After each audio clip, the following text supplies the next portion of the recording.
अगर आप US visa के लिए अप्लाई कर रहे हैं तो उसके लिए आपको 2 स्टेप्स फॉलो करने होंगे।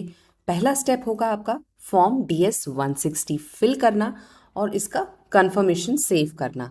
और जो अगला स्टेप होता है वो है अपॉइंटमेंट बुकिंग और जो आपकी वीज़ा फीस है उसका पेमेंट करना। फॉर्म DS 160 कैसे फिल करना है इसका पूरा प्रोसेस मैंने पिछले वीडियो में बताया है। अगर आपने वो वीडियो नहीं देखा है, make sure you watch that video first before filling your form DS 160। अब आ जाते हैं नेक्स्ट स्टेप पे जो है अपॉइंटमेंट बुकिंग। तो पहले ये जो पोर्टल है ustraveldocs.com, ये वाला यूज़ किया जाता था अपॉइंटमेंट बुकिंग के लिए, लेकिन जुलाई के बाद ये जो पोर्टल है अब ये यूज़ में नहीं है और इसे माइग्रेट कर दिया गया है न्यू पोर्टल पर जो है US वीज़ा स्केड्यूलिंग। अब यहाँ पर मैं आपको 2 चीज़ें क्लियर करूँगी। पहली चीज़ तो किस तरह से आप इस नए पोर्टल को यूज़ करेंगे अपॉइंटमेंट बुकिंग के लिए, और दूसरी चीज़ वो सभी लोग जिन्होंने जुलाई से पहले जो फॉर्म DS 160 है उसको फिल किया था और अपॉइंटमेंट बुक किया था, अब अगर उनको सारे डिटेल्स रिट्रीव करने हैं, देखने हैं, तो वो किस तरह से जो नया पोर्टल है उस पर माइग्रेट करेंगे। तो पहले हम यही बात कर लेते हैं कि जिन लोगों ने जुलाई से पहले अपॉइंटमेंट बुक किया था वो कैसे नए पोर्टल पर माइग्रेट करते हैं। तो अब आपको क्या करना है, ये जो पुराना पोर्टल था इसका जो आपका यूज़र नेम पासवर्ड था वो आपका ईमेल था और पासवर्ड आपने जो सेट किया था, आपको वो सारे डिटेल्स अब यूज़ नहीं करने हैं। आप जाएंगे नए पोर्टल पर जो है US वीज़ा स्केड्यूलिंग, और इसका लिंक मैं आपको वीडियो डिस्क्रिप्शन में प्रोवाइड कर दूंगी। अब इस पोर्टल पर सबसे पहले आपको क्या करना है, साइन अप नाउ। यहाँ पर आप एक फ्रेश अकाउंट क्रिएट करेंगे। आपको अपना जो पुराना अकाउंट है उसके डिटेल्स यहाँ यूज़ नहीं करने हैं। आप क्लिक करेंगे साइन अप नाउ पर और इसके बाद नया यूज़र नेम आपको यहाँ पर क्रिएट करना है। पिछले में हम क्या यूज़ करते थे, जो पुराना पोर्टल था उसमें हम ईमेल एड्रेस यूज़ करते थे, वो यूज़ नहीं करना है। आप नया यूज़र नेम यहाँ पर यूज़ करेंगे। देन आपको पासवर्ड सेट करना है, कंफर्म करना है, फिर वेरिफिकेशन कोड आएगा, आप अपना ईमेल एड्रेस यहाँ पर देंगे।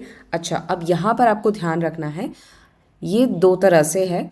अगर आपने जुलाई से पहले फॉर्म DS 160 फिल किया था और जो अपॉइंटमेंट है बुक कर लिया है, फीस वगैरह सब पेमेंट कर दिया है, तो आप वही ईमेल एड्रेस यहाँ पर डालेंगे जो आपने पिछले पोर्टल में यूज़ किया था। Same email address has to be used here, तभी आप अपने पूरे डिटेल्स को इस नए पोर्टल पर माइग्रेट कर पाएंगे। लेकिन हाँ, अगर आप एक फ्रेश अकाउंट क्रिएट कर रहे हैं, अभी आपने कंफर्मेशन नहीं किया, अपॉइंटमेंट बुक वगैरह नहीं हुआ है, तो फिर आप कोई भी ईमेल एड्रेस यहाँ पर यूज़ कर सकते हैं, लेकिन वही ईमेल एड्रेस आगे आपका यूज़ होगा। तो इस चीज़ का क्लियर ध्यान रखिए कि जो पुराने यूज़र्स हैं जिनका ऑलरेडी सारा अकाउंट क्रिएट हो चुका है, कंफर्मेशन सब कुछ है, वो अपना प्रीवियस ईमेल एड्रेस जो कि पिछले पोर्टल पर रजिस्टर्ड था, यूज़ था, वही यहाँ पर एंटर करें, तभी आपके सारे डिटेल्स यहाँ पर रिकवर होंगे, रिट्रीव होंगे। ठीक है, तो आप यहाँ पर ईमेल एड्रेस देंगे, फिर आप अपना नाम, सरनेम, इसके नीचे ये 3 इंपॉर्टेंट चीज़ें हैं, 3 सिक्योरिटी क्वेश्चंस आपके रहेंगे। यहाँ पर आप इनमें से कोई भी सिलेक्ट कर सकते हैं क्वेश्चन और अकॉर्डिंगली आप उनके आंसर्स यहाँ से सिलेक्ट कर लेंगे।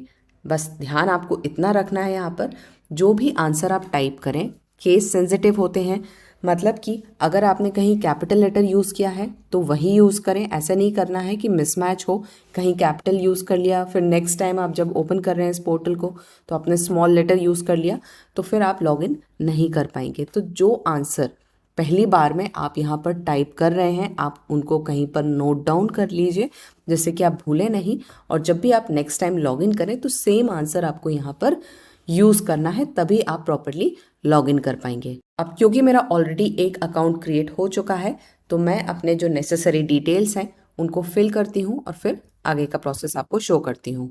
लॉगिन करने के बाद कुछ इस तरह का इंटरफेस आपको देखने को मिलेगा। ये है हमारा US वीज़ा का नया पोर्टल। यहाँ पर अब मेरा ऑलरेडी क्योंकि एक एप्लीकेशन है तो ये आपको यहाँ पर दिख रहा है।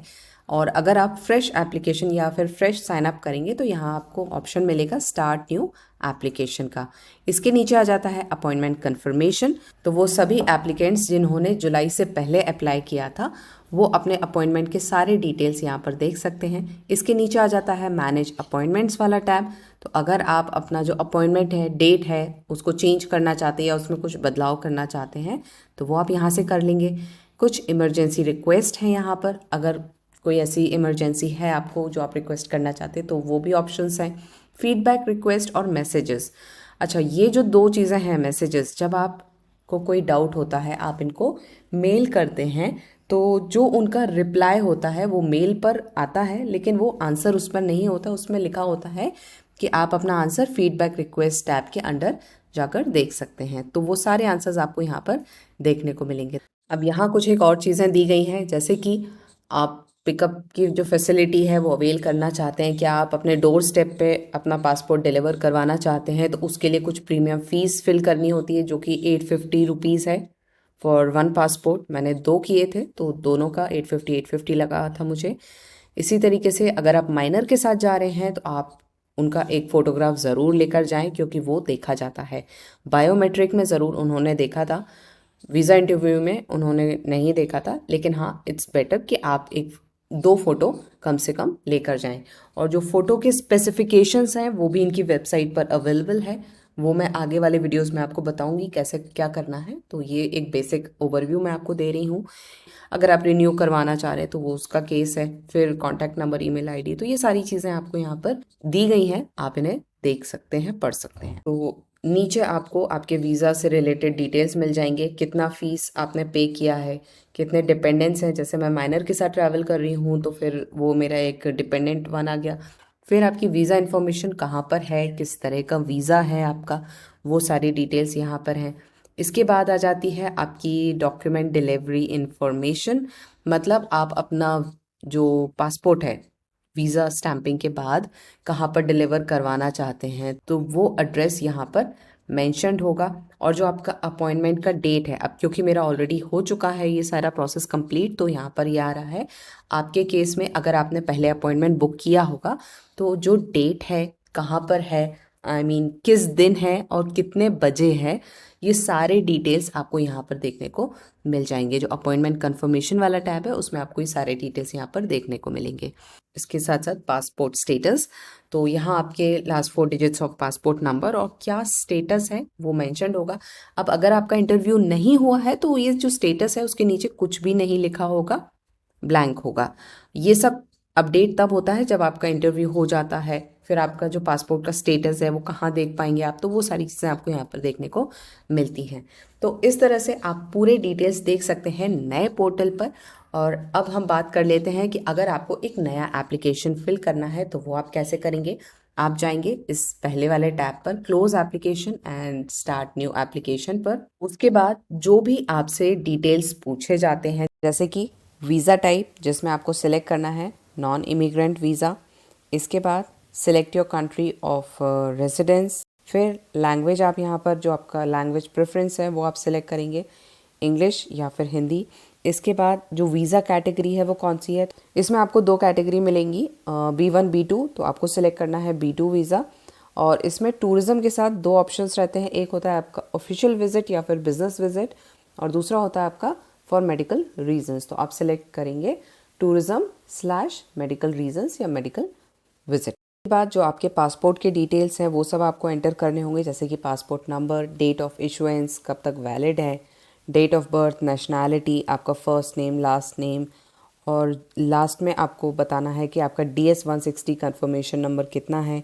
फिर जो आपके कॉन्टैक्ट डिटेल्स होंगे, ईमेल वगैरह, ये सारी चीज़ें आपको यहाँ पर प्रोवाइड करनी होंगी। अगर आपके साथ कोई डिपेंडेंट है तो आप उनका नेम भी यहाँ पर ऐड करेंगे। अब ये सारी डिटेल्स भरने के बाद कुछ एक और क्वेश्चंस आपसे पूछे जाएंगे जो बहुत ही जनरल क्वेश्चंस होंगे जिनके आंसर आपको देना है। इसके बाद आपको वीज़ा फ़ीस यहाँ पर फिल करनी होगी। तो आपके पास कुछ एक ऑप्शंस रहते हैं, नेफ्ट रहता है, IMPS, आप डेबिट कार्ड वगैरह यूज़ कर सकते हैं, UPI वाला ऑप्शन है। तो जो भी आपको सूटेबल लगे आप वो वाला ऑप्शन यहाँ पर सिलेक्ट कर सकते हैं और जो वीज़ा फ़ी है उसको पे कर सकते हैं।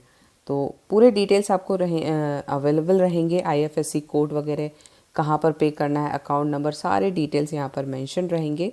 तो आप जैसे ही वीज़ा फ़ी पे करें आपको एक रिसीप्ट नंबर मिल जाएगा और इसको आप सेव करते जाइए। जो स्क्रीनशॉट है वो आप लेते रहें फॉर फ्यूचर रेफरेंस, वो बहुत ज़रूरी चीज़ है।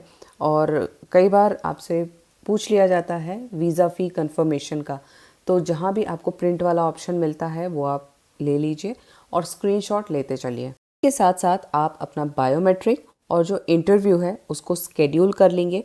जो भी टाइम स्लॉट्स अवेलेबल होंगे आपको एक प्रॉपर कैलेंडर देखने को मिलेगा और उसमें से ही आपको डेट सेलेक्ट करनी होगी। जो अवेलेबल डेट्स होंगी उनके हिसाब से आप ये दोनों अपने जो सेशंस हैं इनको स्केड्यूल करेंगे, बुक करेंगे। और ऐसा नहीं है कि आपने बुक कर दिया, इसमें भी आप चेंजेस कर सकते हैं बाद में, लेकिन इनिशियली ये जो डेट्स रहेंगी ये आपको बुक करना है। और अगर ऐसा होता है कि आपको पहले मिल जाती हैं डेट्स तो फिर आप इसको रीस्केड्यूल भी कर सकते हैं, लेकिन इनिशियली ये पूरा एक प्रोसेस होगा। और इतना मान के चलिए कि इमीडिएटली आपको अपॉइंटमेंट बुकिंग नहीं मिलती है, थोड़ा सा टाइम रहता है, 2 से 3 महीने डिपेंड करता है। क्योंकि मेरे केस में तो ये हुआ था 8 से 9 महीने की वेटिंग थी, कई बार इससे ज़्यादा भी हो जाती है, कई बार 1-1 साल भी हो जाता है। तो ये वेरिएबल है, हो सकता है आपको जल्दी मिल जाए, हो सकता है आपको लेट हो मिले, तो वो आप देख सकते हैं। आगे पीछे भी ये चीज़ें होती रहती हैं। तो जैसे ही स्लॉट्स ओपन होते हैं तो कई बार हमको विदिन अ मंथ और विदिन 2 मंथ्स जो अपॉइंटमेंट बुकिंग है वो मिल जाती है। तो ये है प्रॉपर प्रोसेस, किस तरह से आप यूएस वीज़ा का जो अपॉइंटमेंट बुकिंग है, जो नया पोर्टल है उसे किस तरह से यूज़ करना है, उस पर कैसे आप सारे डिटेल्स देख सकते हैं और कैसे आप अपना एक नया अपॉइंटमेंट यहाँ पर बुक कर सकते हैं।